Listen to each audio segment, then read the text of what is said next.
Hello everyone. So now हम in short में देखेंगे, डिस्कस करेंगे कि आपकी प्रोबेबिलिटी सैम्पलिंग क्या होती है। ठीक है, तो सैम्पलिंग मेथड तो आपको पता है दो टाइप्स की होती है, एक होती है probability sampling and other one होती है non probability sampling. Right, so probability sampling में ही कुछ पार्ट होते हैं, उन पार्ट को देखेंगे जल्दी जल्दी। राइट, सो सबसे पहले आते हैं simple random sampling. Simple random sampling like as you can see in the diagram, various person are there. Okay, बहुत सारे पर्सन है, उसमें से रैंडमली कोई भी पर्सन को चूज कर लेना without using any kind of criteria, any kind of basis for this. Right, कोई भी पर्सन को चूज कर लेना विदाउट एनी क्राइटेरिया, ये सिंपल रैंडम सैम्पलिंग। एंड वही प्रोबेबिलिटी सैम्पलिंग है, ऑब्वियसली इसके टाइप्स पढ़ रहे हैं, प्रोबेबिलिटी और रैंडम एक ही चीज़ होते हैं दोनों में।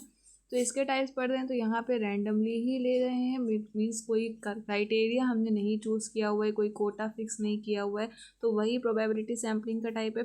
तो सिंपल क्या है, सिंपल में without using any kind of criteria आपने पर्सन चूज कर लिया।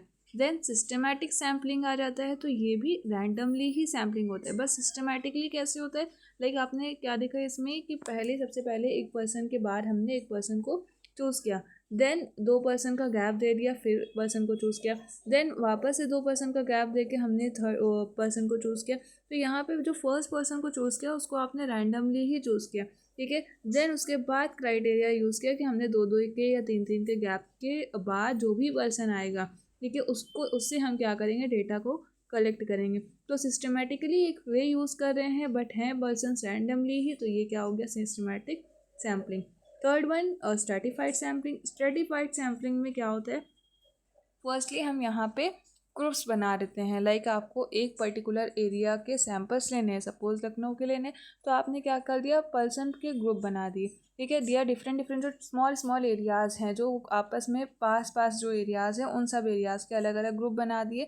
एंड देन उन ग्रुप्स में से, ठीक है, उन ग्रुप में से एक एक पर्सन को चूज़ कर लिया, या उन ग्रुप में से एक एक एरियाज़ को चूज़ कर लिया, वो भी रैंडमली। फर्स्टली आपने क्या किया, लार्ज ग्रुप है, जैसे यहाँ पे दिख रहा है लार्ज ग्रुप है, लार्ज ग्रुप में से हमने अलग अलग ग्रुप बनाए पर्सन्स को लेकर के, एंड देन उन ग्रुप्स में से रैंडमली एक एक पर्सन को चूज़ कर लिया, दैट इज स्ट्रेटिफाइड सैम्पलिंग। इनमें स्ट्रेटिफाइड एंड क्लस्टर में बहुत ही माइनर सा डिफरेंस है। क्लस्टर में भी क्या है, इसमें भी ग्रुप बना देते हैं, बट इसमें रैंडमली पूरे पूरे ग्रुप को चूज़ कर लेते हैं फॉर योर डेटा कलेक्ट करने के लिए।